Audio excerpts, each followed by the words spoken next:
എല്ലാവർക്കും നമസ്കാരം. ഒരു പുതിയ വീഡിയോയിലേക്ക് സ്വാഗതം. നമുക്കിന്നൊരു ഊത്തപ്പം എങ്ങനെയാണ് തയ്യാറാക്കുന്നതെന്ന് നോക്കാം. നമ്മളിവിടെ ദോശമാവ്, സാധാരണ ദോശമാവ് എടുത്തിട്ടുണ്ട്. പച്ചരിയും ഉഴുന്നും ശകലം ചോറും കൂടെ അരച്ചിട്ടുണ്ട്. ഞാനിവിടെ ഒരു 2 സ്പൂൺ ചോറ് അരച്ചിട്ടുണ്ട്. ചോറും കൂടെ അരച്ചിട്ടുള്ള തലേദിവസം അരച്ച് വെച്ച ദോശമാവാണ്. നമുക്ക് ഇതുകൊണ്ട് എങ്ങനെയാണ് ഊത്തപ്പം തയ്യാറാക്കുന്നതെന്ന് നോക്കാം. എല്ലാവർക്കും ട്രൈ ചെയ്ത് നോക്കാം. ഇഷ്ടപ്പെട്ടാൽ ലൈക്ക് ചെയ്യണം, ഷെയർ ചെയ്യണം, സബ്സ്ക്രൈബ് ചെയ്യണം, സപ്പോർട്ട് ചെയ്യണം. നമുക്ക് ആദ്യം പാൻ അടുപ്പിൽ വെച്ച് ഫ്ലെയിം ഓണാക്കി കൊടുക്കാം. പാൻ നന്നായിട്ടൊന്ന് ചൂടാവട്ടെ. പാൻ ഇവിടെ നന്നായിട്ട് ചൂടായിട്ടുണ്ട്.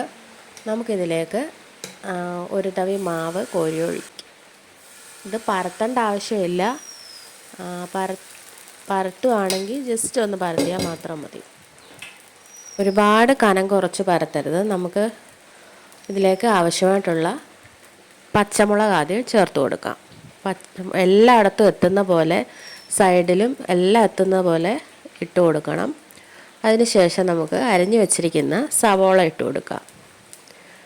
സവോള എല്ലായിടത്തും എത്തുന്നത് പോലെ ഇട്ട് കൊടുക്കണം. അതിനുശേഷം നമുക്ക് അരിഞ്ഞു വെച്ചിരിക്കുന്ന തക്കാളി ഇട്ട് കൊടുക്കാം. നമുക്ക് എന്തൊക്കെയാണ് ഇഷ്ടമെന്ന് വെച്ചാൽ അതൊക്കെ ഇട്ട് കൊടുക്കാം. ക്യാരറ്റ് ഇട്ട് കൊടുക്കുന്നവരുണ്ട്, ക്യാരറ്റ് ഇട്ട് കൊടുക്കാം. ഞാനിവിടെ ക്യാരറ്റ് ഇട്ടിട്ടില്ല. അതിന് ശേഷം നമുക്ക് തക്കാളി ഇട്ടതിന് ശേഷം നമുക്ക് കറിവേപ്പില ഇട്ട് കൊടുക്കാം.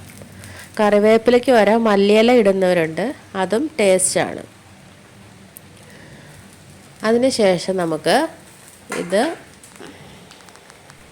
ചെറുതായിട്ട് നമുക്കൊന്ന് പ്രസ് ചെയ്ത് കൊടുക്കാം. എന്താണെന്ന് വെച്ചാൽ നമ്മൾ തിരിച്ചിടുമ്പോൾ ഇത് ഇളകി പോവാതിരിക്കാൻ വേണ്ടിയിട്ടാണ് ഇതുപോലെ പ്രസ് ചെയ്ത് കൊടുക്കുന്നത്. ഒരുപാടങ്ങ് പ്രസ് ചെയ്യണ്ട, ജസ്റ്റ് ഒന്ന് പ്രസ് ചെയ്ത് നമുക്ക് നന്നായിട്ടൊന്ന് മൂപ്പിച്ചെടുക്കാം.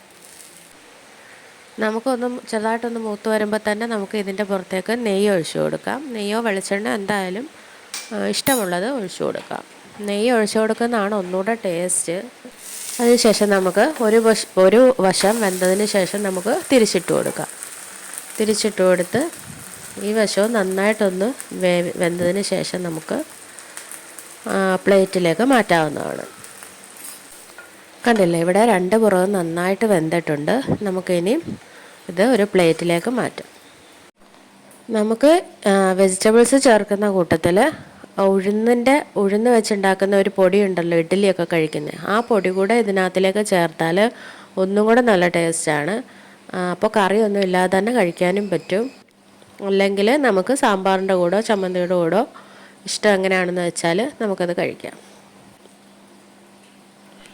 കണ്ടില്ലേ, എല്ലാവരും ഒന്ന് ട്രൈ ചെയ്ത് നോക്കണം. ഇഷ്ടപ്പെടുവാണെങ്കിൽ സബ്സ്ക്രൈബ് ചെയ്യണം, സപ്പോർട്ട് ചെയ്യണം. താങ്ക്